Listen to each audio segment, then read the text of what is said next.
Hello and welcome to the Triage Method podcast with me, Gary McGowan, and my co-host, Mr. Patrick Farrell. As always, how are you this week, Paddy? I am absolutely splendid, Gary. It's quite cold, and obviously the two of us are sitting here for the next hour or so. So you're Wrapped up. definitely you're definitely going to be teeth chattering by the end of this because you get so cold. Because Whereas I'm so lean and ripped. That's I why. wish that was the case, but no, your puny body cavity cannot heat your entire body.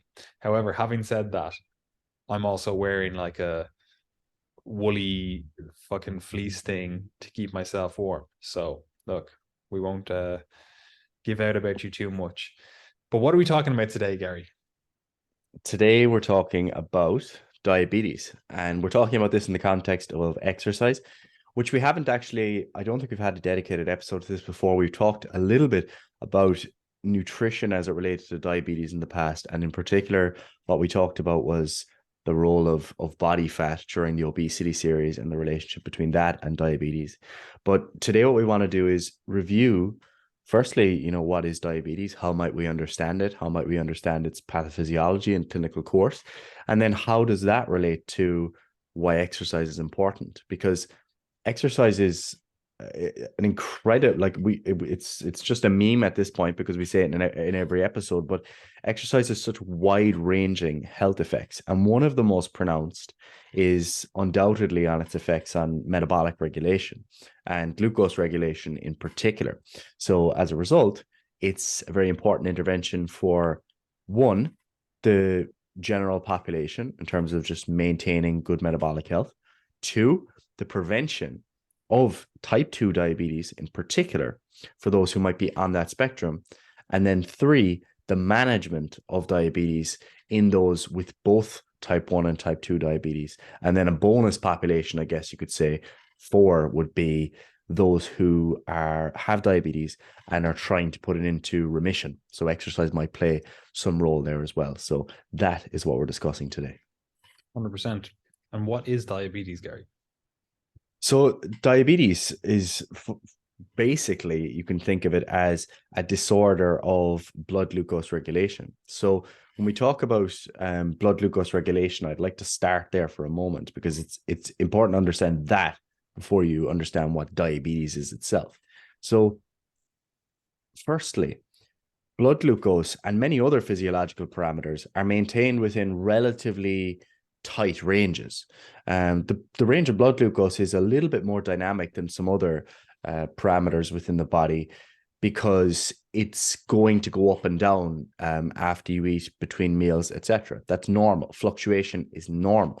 And that's not something that's necessarily pathological, despite sometimes seeing that online. So sometimes what you'll see is that when you see people talking about blood glucose or blood sugar, they'll freak out about things like, oh, I ate this food and this spiked my blood glucose. You see this in kind of maybe the hypochondriac side of the fitness industry where they track absolutely everything. They measure absolutely everything. They track their blood glucose all the time. And they'll do things like cut out fruit from their diet because their blood glucose spiked. But the important thing to understand is that blood glucose increasing after you've eaten, totally normal. Blood glucose dropping again between meals and when you're active, etc., totally normal. So it's not that we want to maintain this completely constant level of blood glucose. It's that we want to maintain it within certain ranges, and we want it to be able to go up and down in line with normal physiology. If blood glucose becomes too high, and particularly this is more of a long-term concern, it can be a short-term concern, but generally a long-term concern, blood glucose ends up being toxic to many different parts of the body. So blood vessels and nerves are two very notable tissues of the body that are affected by chronically high blood glucose, but it's also going to impact many other tissues. So high blood glucose over time can be considered to be toxic. Okay. It is a toxin if you have too much glucose in your blood. And then on Well, the other, that because it's very easy for people to hear that and think, fuck, I should be eating glucose no ever. carbs. Yeah. Yeah. Like you want to think of this like stagnant water, rather than thinking like, oh, there's glucose in my blood and that's the issue, full stop. That's not the way it works. if you think of it more like, oh, there's glucose in my blood and it's just sitting there stagnant, that's where you run into issues. It's kind of like, I don't know, lime scale, I suppose. That's more akin to it, or the problem, rather than thinking like glucose is a toxin. Oh, fuck, Gary, you just said that. I'm going to have to give up all those delicious carbs that I eat. That's not the issue. Chronically high blood glucose, that's potentially an issue. Absolutely, absolutely. That's it. And like that's the case with everything in physiology. Like water is also toxic, as in if I go downstairs and drink 5 to 10 liters of water right now, there's a genuine risk that I could become hyponatremic, low levels of sodium in the blood, and deal with consequences thereof. There have been people that have died from a cerebral edema and seizures from just drinking too much water. So everything can be toxic if it's taken to extreme quantities. And that's the same case here with blood glucose. And the thing is, it's not just about high blood glucose, because high blood glucose, yes, it's a long-term concern most often. Low blood glucose is also something that can be critical, that can be fatal. And generally it can be so in an acute setting. So you're driving, your blood glucose drops too low, you crash the car, you're dead. Okay. So these things can happen far more short term when it comes to low blood glucose. And when you're thinking of glucose regulation, you have to think of why exactly it exists. And that's because glucose is incredibly important. Okay. The vast majority of our cells in our bodies are, they really, really like to have a steady supply of glucose for them to be able to function well.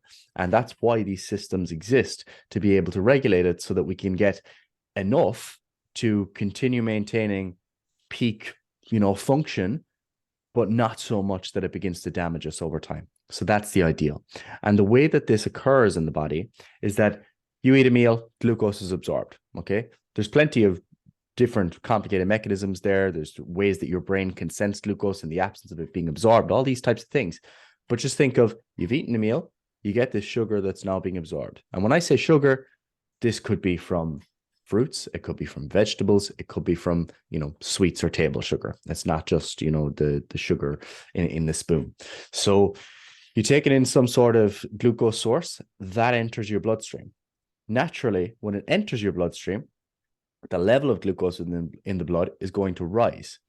That blood supply is then going to be sent around the body. The glucose can be taken up by various tissues, but what's important here is that the pancreas and the beta cells of the pancreas in particular are going to sense that your blood glucose has risen. So the blood glucose has risen. And now what we need to do is find a way to make sure we don't allow that to go too far. So let's say you had, 300 grams of Haribo, right? We're going to need to deal with that. We don't want all of that to be going to the blood and to be consistently rising. So what happens is the beta cells of your pancreas release a hormone called insulin. And what insulin does is insulin basically enables the other tissues in the body to be able to take up glucose in a kind of a controlled but a nice, smooth manner. Okay, so it's taken up nice and smoothly to the point where blood glucose is now going to be regulated at a normal level. Okay, so that's a very, very important process.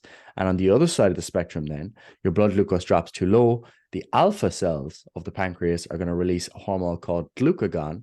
And glucagon is going to lead to basically the opposite effect, where we get an increase in blood glucose. And there are other hormones involved in that process as well: cortisol, norepinephrine, some others.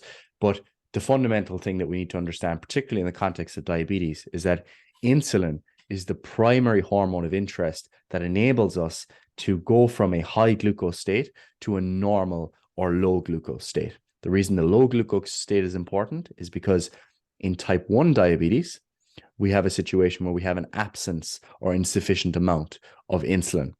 And in that case, if you're taking exogenous insulin, so you're injecting insulin, bodybuilders do this as well, you're injecting insulin, let's say you take too much, what happens? Your blood glucose drops right down. Okay, so that's not exactly a good situation either. We need the right amount of insulin in order to maintain normal blood glucose levels.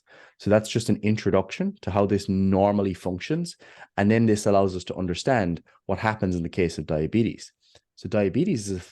Go ahead. Before we go on to that, we should also state that there is actually more going on here than Oh, we're for talking sure. about. A lot more. Yeah. And this is one of those things it's quite annoying, but it's also so necessary.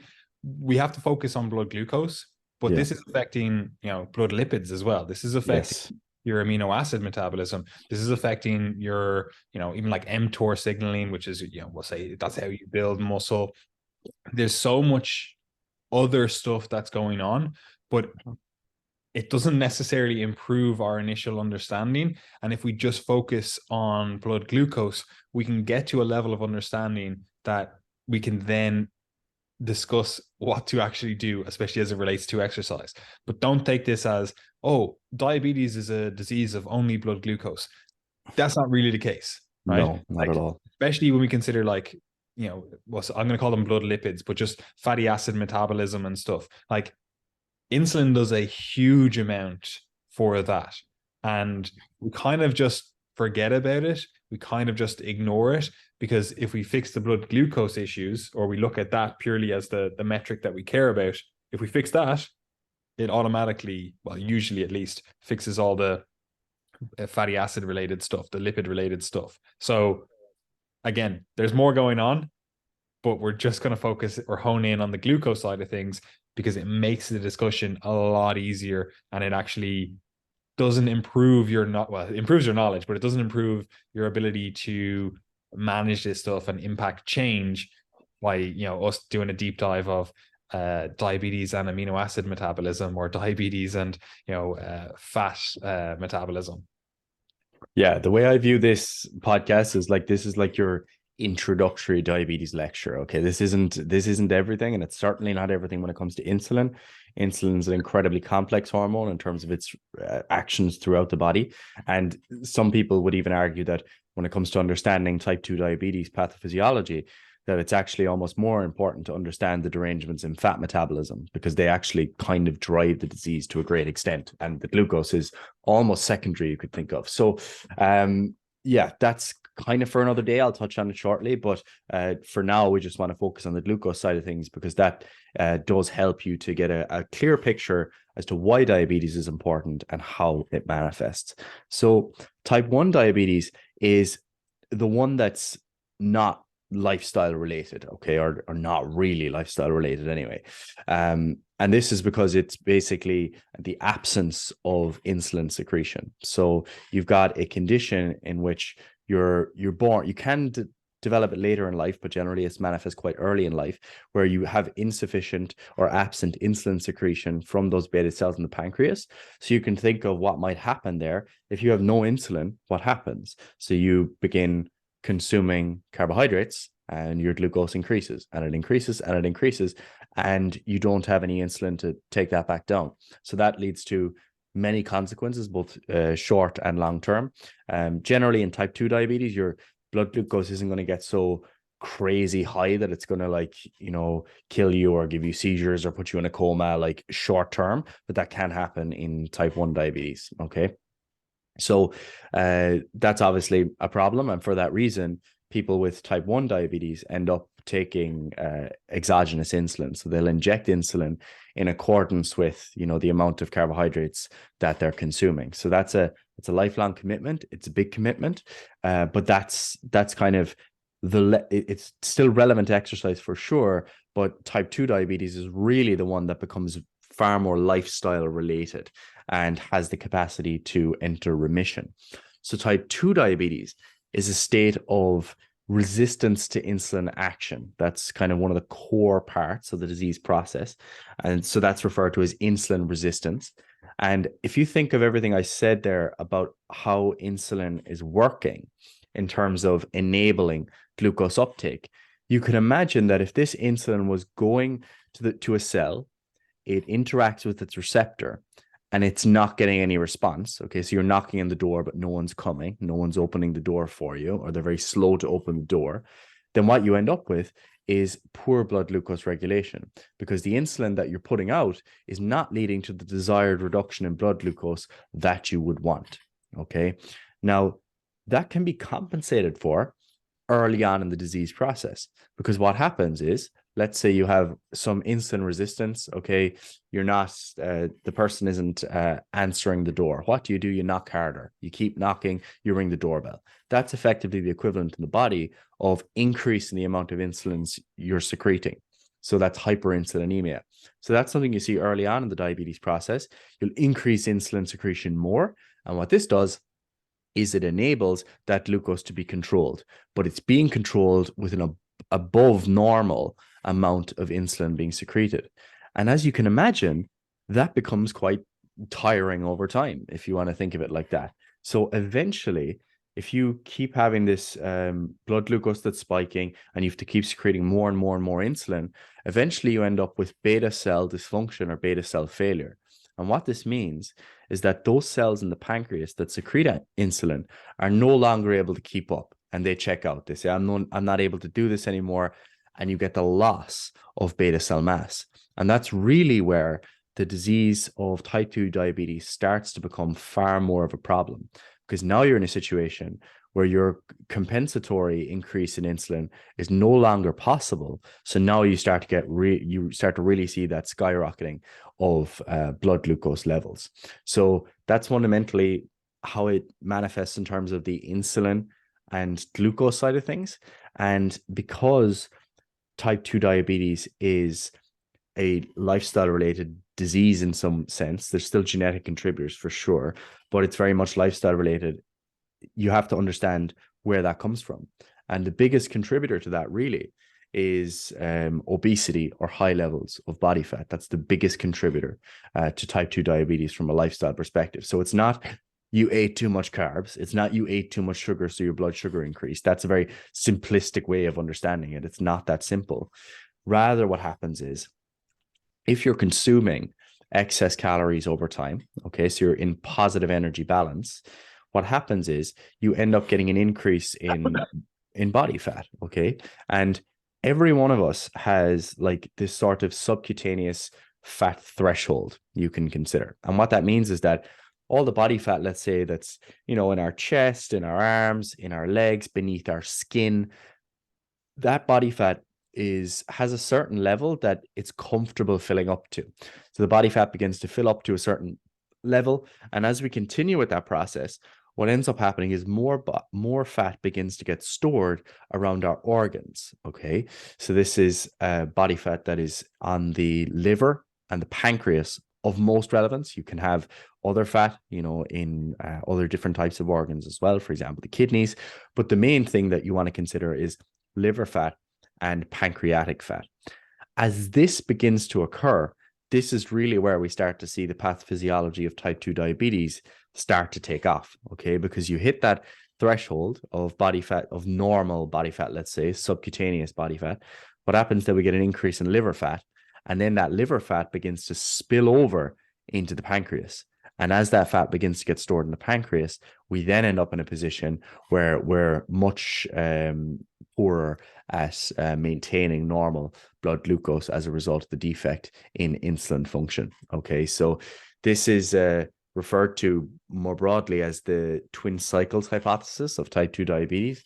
And this is kind of probably the best explanation as to why an increase in body fat leads to type 2 diabetes. And it also goes on to explain where exactly the role of exercise and nutrition in remission comes in as well. Now, there's multiple other steps in the twin cycles hypothesis. You have to understand things like VLDL and triglycerides. And again, that's the kind of lipid metabolism side of things that we were talking about. So there is a more complex relationship there. And that goes on to explain why, we see certain changes in blood lipids that would be of relevance to heart disease in type 2 diabetes as well. So that's super interesting and super relevant conversation.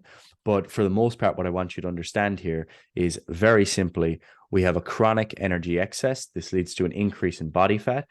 Our subcutaneous body fat threshold gets exceeded or is reached. And then we get this spillover of fat, 1 to the liver and 2 to the pancreas. And that then leads to more of these pathophysiological changes associated with type 2 diabetes. And just one final note on that is that people vary quite a bit in their susceptibility to surpassing this body fat threshold. And that's one of the reasons why people can get a little bit confused about the role of obesity in type 2 diabetes, because they'll say, oh, but this person is thinner and they have diabetes, and this person is fatter and they don't have diabetes. Therefore, it can't be the body fat. But what we know is that different people have a different ability to increase their fat cell size versus their fat cell number, and a different propensity to store body fat is centrally, for example, around the abdomen and then around the organs than other people. So there's variations in this. And then there's also variations in just basic insulin resistance that is associated with exercise, but is also associated with one's genetics and general lifestyle.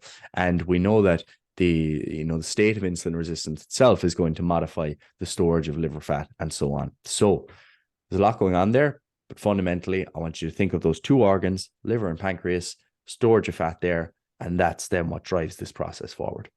Yeah, I just have two things to add. First of all, when we're talking about the link between obesity and diabetes here, we also have to consider that it is cumulative. When we're comparing two individuals, like if someone just gained, I don't know, 100 kilos of body fat in a year versus someone who's had that 100 kilos of extra body fat for the last 10 years, like they are different scenarios.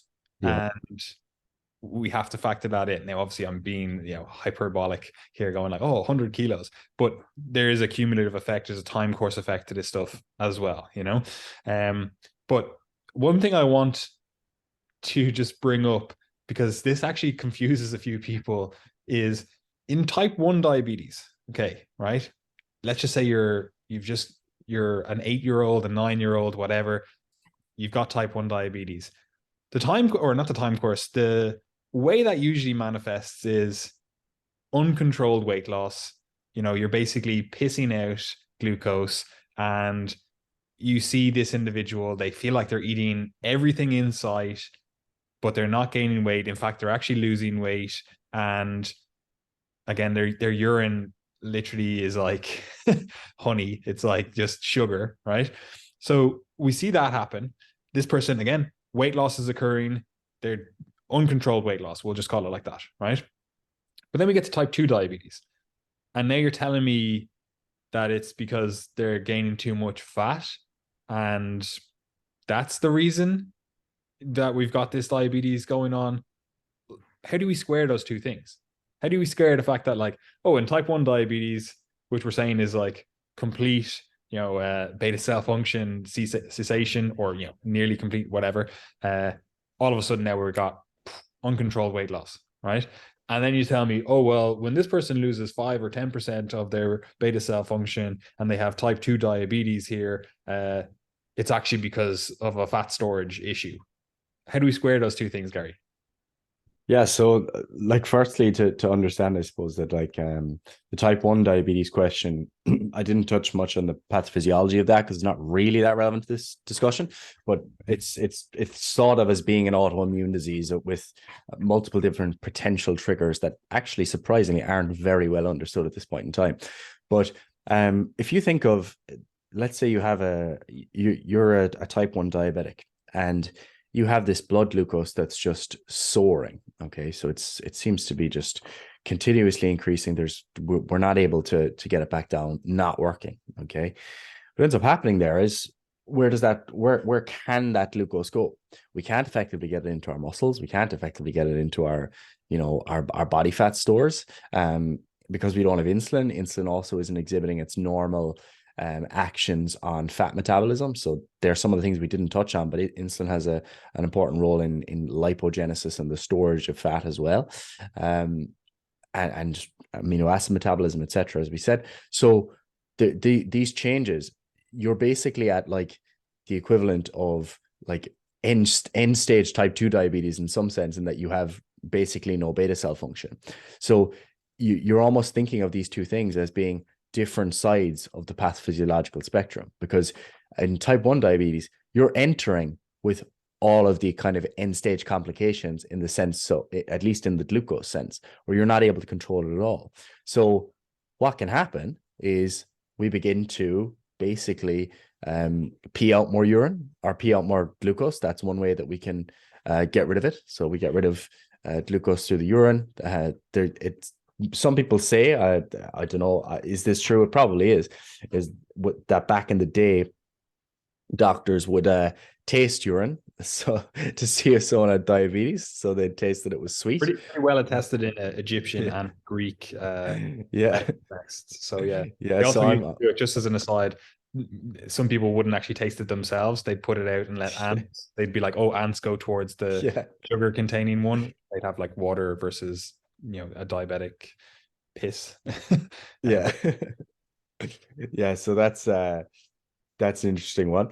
And what was I going to say? So yeah, glucose can be gotten rid of basically in the urine. But when it comes to type 2 diabetes, uh the diabetic state of the derangements in blood glucose, what I want you to understand is that this is the result of, not the cause as such, of all the increase in body fat.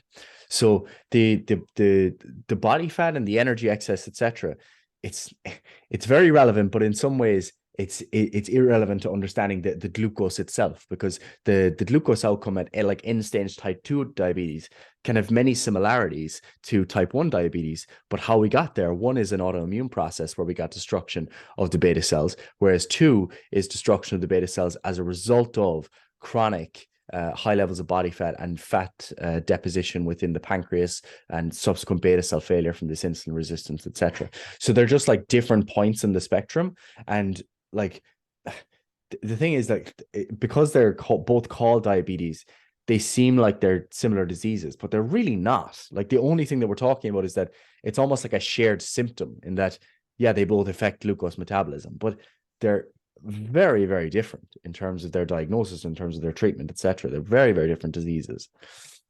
yeah, and you could almost imagine if someone could survive with type 2 diabetes long enough to completely destroy all beta cell function, they would effectively start exhibiting the same symptoms as someone who has type 1 diabetes. Exactly. Like it's basically almost like a circle or almost Yeah. like a horseshoe almost. But the fact is, people with type 2 diabetes are very unlikely to get to that point where they start basically exhibiting the symptoms of being type 1 diabetic, get into like full beta cell function, decay, if you will, or collapse. Like they're going to run into, most likely, far more complications before they get to that stage. But Yeah. anyway, let's move on to exercise and diabetes, because that's actually what this episode is about. Yeah. So we've laid the foundation. You have an idea as to where diabetes comes from, etc. Now, most important thing is, where does exercise fit into this? And it actually fits in multiple different ways, because you can think of exercise as like, in a very juvenile manner, let's say, like your entry level understanding of exercise. Exercise requires that we use plenty of energy. Glucose is a big source of energy when it comes to exercise. And therefore, the more we exercise, the more glucose we use up for energy, and that reduces our blood glucose. Entry level understanding and true. And that's like the first entry point to understanding the role of exercise, is that if you have all this blood glucose in your blood, and we go around and we exercise, we're basically starting to use that up. And there's two important components to that. One, exercise enhances what's referred to as non-insulin dependent glucose uptake. So that's one element of this. And then two, insulin dependent glucose uptake. And what exercise can do is enhance the sensitivity of your cells, and especially your muscles, to insulin. So let's say we have a state of insulin resistance. We're not getting that response when we're knocking on the door. Effectively, what exercise is doing here is you go and you exercise, and it's the equivalent of the person answering the door now being in the front room instead of being like out the back. So they're going to be more responsive to you knocking on the door. So we increase our insulin sensitivity in response to exercise, and then we directly reduce blood glucose in response to non-insulin dependent glucose uptake as well. And then like that's just like the short term, like entry level, right? We've exercised. What happens now? Longer term, there are far more interesting adaptations, because like think of it like this. When people exercise for long periods of time, this goes for endurance athletes and resistance training. So I'll start with the general. What they do is we end up storing more muscle glycogen in our muscles. Okay, it makes more sense for us to start storing more carbohydrates, more glucose in our muscles, because we want them to be there. We want that glucose to be there so that we can use it readily within our muscles next time we exercise. And people who exercise more store more of that glucose in muscle glycogen stores. So you can think of chronic exercise as being basically it's increasing the size of the sink for blood glucose. So we can get more of this glucose into these tissues and out of the bloodstream. So that's something that occurs chronically in response to exercise. You can imagine then that resistance training in particular probably has a really nice effect on increasing the size of that sink. Why? Because we increase the size of the muscle. Increase the size of the muscle, it can now store more muscle glycogen. This is why you see, if you follow any bodybuilders and you see them before their bodybuilding shows, they'll be eating like 1,000+ grams of carbohydrates. And you're thinking to yourself, where is all this going? And it's going into these muscles, primarily at least, because they've depleted their muscle glycogen and now they're replenishing all that. So they have this massive sink that they can put all this glucose into. And interestingly, in terms of resistance training, there's a recent meta-analysis from this year, which is basically a summary of loads of different types of studies. So it gives you a nice insight into, what the truest interpretation might be. And what this found was that not only is the relationship or the reduction in blood glucose long-term in response to resistance training, not only is it the result of, the total amount of training that you do, which it is, it's a volume dependent effect. It's also seems to be adaptation dependent. So people who are getting greater strength outcomes in response to their training seem to have better improvements in insulin sensitivity or glucose regulation, which is really interesting because it's I wouldn't say that's necessarily intuitive, but it does seem to be true. And the fact that the strength is measured in that study, the question is strength the genuine mediator here, or is strength the proxy for the increase in the size and muscle mass? Probably a bit of both. Probably also the fact that people who are, gaining more strength, they're probably training more productively, putting more effort into their training. They might be training a little bit more, etc.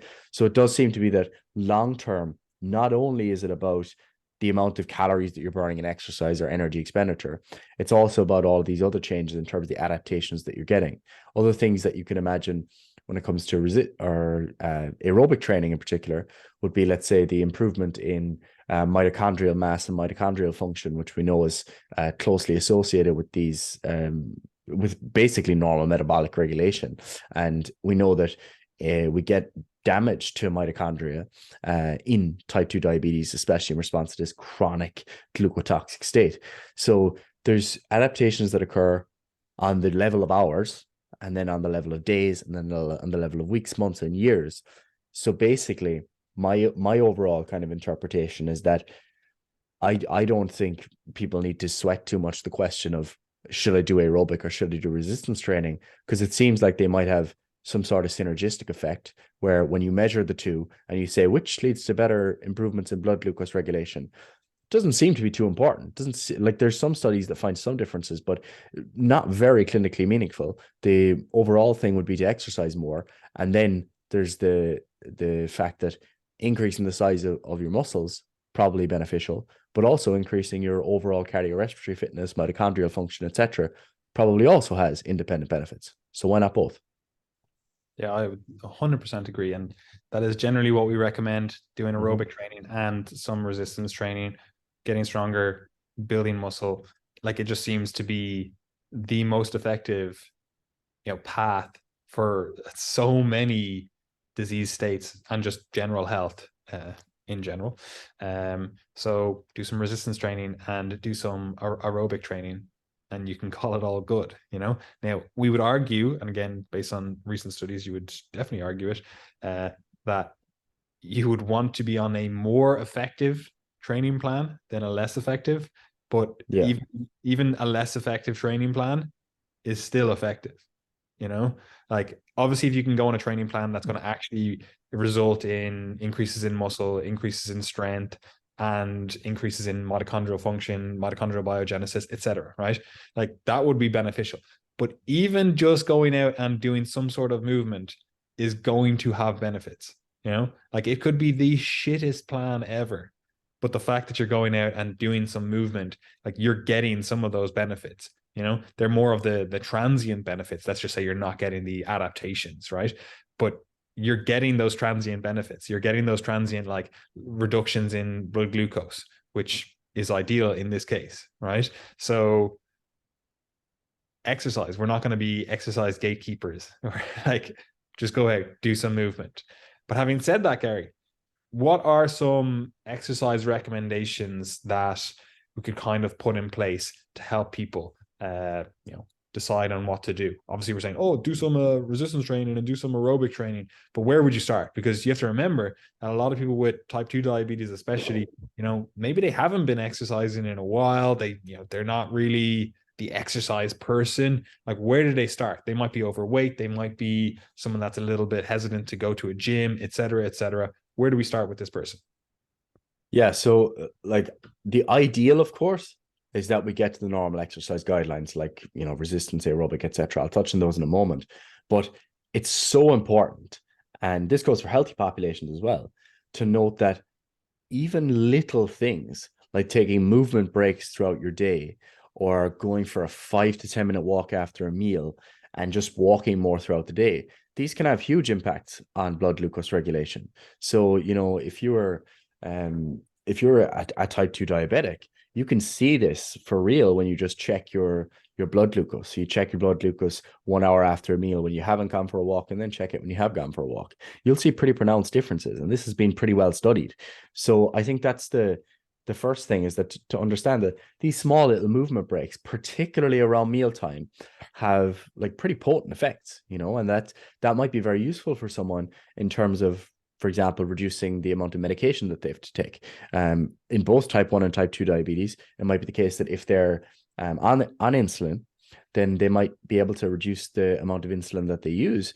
Because they're exercising more, they're getting a better response to the insulin that they're taking, and they're getting better blood glucose regulation from that exercise that they're doing.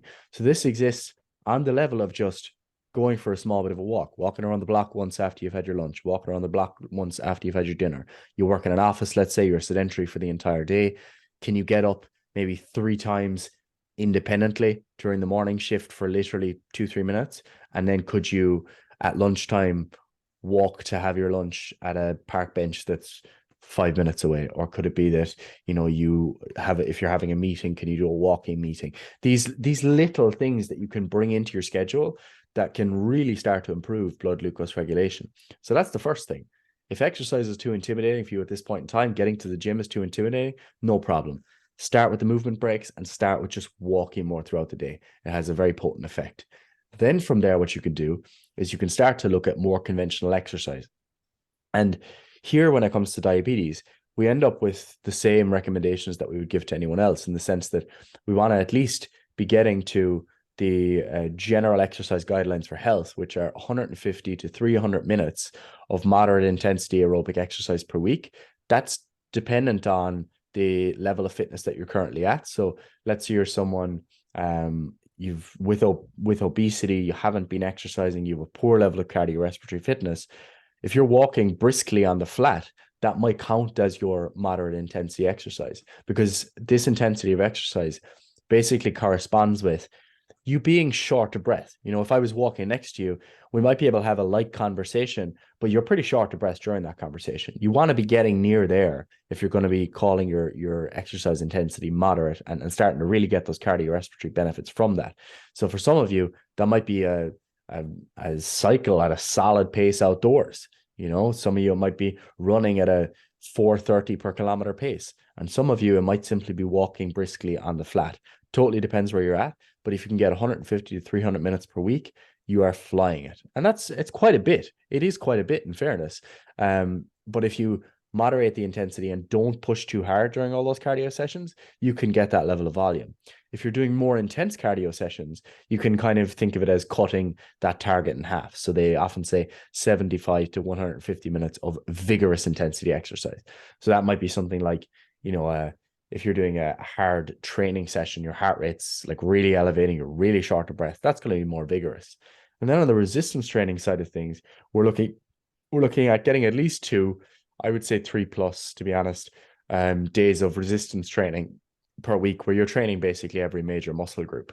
And what I want you to understand here is that as you begin to enter resistance training, I don't want you to be saying to yourself, oh, I'm going to go on a diabetic weight training program. So, no, no, no. You're going to go on a weight training program that's going to help you get strong and more muscular like everyone else in the gym. Like, that's fundamentally the goal, is that, as we've said, the adaptations seem to correlate with better glucose regulation over time. And therefore, what we want is that you're going to the gym just like anyone else. So, you're doing your lower body day, you're doing your upper body day, or maybe you're doing full body days, and you're aiming to, train everything across these 3 days. You're pushing yourself close to failure and adhering to all the standard things that we generally recommend when it comes to weight training. You want to be doing all that. So the recommendations overall are not very different to what we would say to anyone else. Okay. We're generally going to be saying similar things to the general population. The caveats in diabetes is that you may need to be considering the movement breaks around meals and just baseline walking throughout the day rather than being sedentary. Like, that might be more important for you. And then the other thing that becomes a bit more important and nuanced is how you manage your medications, your insulin dosing or non-insulin diabetic medications as well. That's something that there's no like straight up recommendation that you'll find for that. What you'd want to do there is, if you have diabetes of any sort, you speak to your you speak to your diabetic nurse or your endocrinologist or whoever is managing you, your GP maybe, and you say, I'm starting this new exercise program. How do you think I should modify my medications? Maybe it's you modify based on your blood glucose changes over time, the glucose in terms of your glucose diary, etc. But that's something I'd always recommend, is if you're starting a new program, you're starting any sort of new exercise, like, speak to your doctor about that, or speak to your diabetic nurse about that, as to how you might need to change what you've been doing up to now to manage your blood glucose, now that you have this new glucose reducing intervention, which is exercise. Yeah, and especially with medications, like, it is one of those things where some people are going to need to adjust their medications, some people are not. Like, for example, you could be on something like metformin, right? Mm-hmm. And you might be on metformin and you're only able to get your, like, with the dose that you're on, you're only able to get your blood glucose, your morning, your fasting blood glucose, you're only able to get it down to like 7 or 8, which is still, decent, but it's not exactly where we would ideally like it to be, right? And then you start exercising, still taking the exact same dose of metformin, and now you're able to get it down to like 5 or 6. It's like, okay, well, you don't actually necessarily need to change your dose. You just had to, bring in the intervention of exercise, and now you're able to get your blood glucose into a good level. That's very common for people to experience. So there's not always going to need to be a medication adjustment, but for some people there will be. And also, if we're talking about exercise, this is especially a little bit more relevant to if someone is on exogenous insulin, but we may need to be a little bit more careful. And I'm more so speaking to personal trainers and coaches that listen to us. Like, if you have someone come to you and they say, oh, look, I'm on insulin and I'm going to start training, like, we are going to have to explain to them that there are some alterations in blood glucose that can actually make insulin dosing, or I should say, there's alterations in blood glucose in response to exercise that can make insulin dosing a little bit more difficult. So once they start exercising, they're going to have to pay more attention to their blood glucose levels and their response to that, or the insulin dose that they have to take in response to that, at least for the first couple of weeks, right? Because what we don't want to have happen is someone go, oh yeah, normally I take X amount of insulin when I eat this type of meal, right?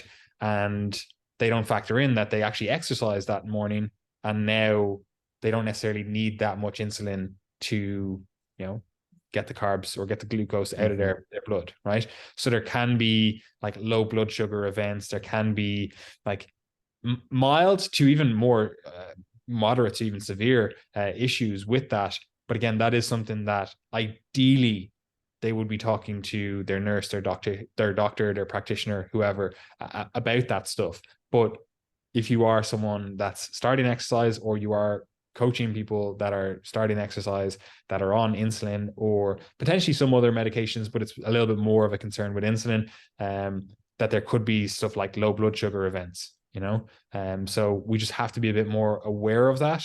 Now, most diabetics, especially if you're on insulin, you're going to have a plan in place. Like you're going to have, like most diabetics carry around some sort of glucose, like whether it's like, Haribo or something like that, where it's like, in case I do accidentally take too much insulin, I at least know that I have something on hand to help with that. So that's just something to consider. Again, as we said, you might need to adjust your dose over time, et cetera, et cetera. But that would be stuff that you would be talking to a practitioner about. Other than that, though, Gary, is there any other potential contraindications or complications that might stop someone exercising or make us a little bit more hesitant to get someone into exercise? Yeah, the only final thing I suppose is late in the disease of type 2 diabetes, as you begin to have these chronic effects of high blood glucose beginning to take their toll, you can end up with damage to blood vessels. You can end up with damage to nerves, both in terms of just like basic sensory nerves and then also autonomic nerves, which are your kind of automatic underlying nervous system, the sympathetic and parasympathetic nervous system. So what can happen is you can end up with things like problems with your balance. You can end up with problems in terms of not having good sensory function in your feet. So you can end up with a couple of different things that might make it a bit more difficult to engage in an exercise program and might make you require a couple of different changes. This is going to be pretty late stage in diabetes. Okay, it's not going to be a concern for most people, but it is something that does become more of a concern over time. And obviously then that exists on a spectrum where you can also, have people who have, for example, diabetic ulcers. You can have people who have associated comorbidities like hypertension, cardiovascular disease, and you can have people who have had amputations or might be awaiting amputation. So these different changes all exist on that spectrum of late stage disease and might require a bit more nuanced management at that point in time. So, for example, a simple one would be, let's say someone has, significant nerve damage and they're at the point where, maintaining their balance and their proprioception and everything during a squat it's not working well for them. Maybe they do a leg press instead. Instead of doing a walking lunge, they're doing a single leg press instead. So there are those changes, but that kind of comes back to just basic exercise, like programming, having your head screwed on, like regardless of why someone presents to me with problems with their balance or problems with their sensation, I'm going to be modifying exercise. It's not necessarily that it's diabetes as such, but it is something to be aware of. Yeah, 100%. Anyway, I think that covers everything that we wanted to cover in this episode. Do you have anything else to add to it? No, I don't think so. I just think that the only point I would reiterate is that like diabetes is generally like a multidisciplinary or multimodal management type of disease, in that you're going to have your diabetic nurse. You might get advice from a dietitian. You might get advice from a personal trainer or physio if you're talking about exercise. So, and then you've got your doctor with the medications, etc. So you've got multiple different people who are trying to coordinate this long term, alongside you, and to use them. So if don't get so caught up in trying to fix all this with exercise and nutrition on your own, because sometimes you can run yourself into problems. Like you start the new exercise program, you didn't know that there was a high risk of your medication causing low blood glucose, let's say, and that varies quite a bit between medications. Some of them high risk of hypoglycemic events, some of them quite a low risk. Okay, some of them have some other side effects that might impact exercise, some of them have none. So always when you're engaging in a new exercise program or a nutrition program, speak to those people that are in charge of your care, and that will generally make things much smoother. So that's it. 100%. So Gary, where can people find us? Yeah, so as always, guys, we do have a coaching service at Triage, and if you'd like to work with us, you can look in the description box below and apply for coaching with myself or Patty or any other member of the Triage team. We offer both full coaching in terms of training and nutrition and all the lifestyle advice that comes with that, and nutrition only coaching for those who feel like their training is in check or they have more nutrition specific issues they'd like to work on. If you don't want to engage with that, we also have a service that's available for coaches themselves or budding coaches or nutritionists. So we have a nutrition certification that you can sign up to become a certified nutritionist under Triage. And that's available for people who just want to take that path independently. Maybe it's just for their own education. They don't even want to use it. Or maybe it's the personal trainer who wants to really strengthen their coaching practice by leveling up their nutrition knowledge. So you can get involved with that. If you don't want to engage in any of those services, but you want loads of free information, make sure you're following us on social media at Triage Method and all of the respective coaches who post independent content as well. And then you can also continue to listen to the podcast, share the podcast, leave a rating and review, and subscribe to the Triage Method email list, where you'll receive exclusive content that doesn't go on our social media, but is of considerable benefit to your health, performance, and body composition. So that's it from us.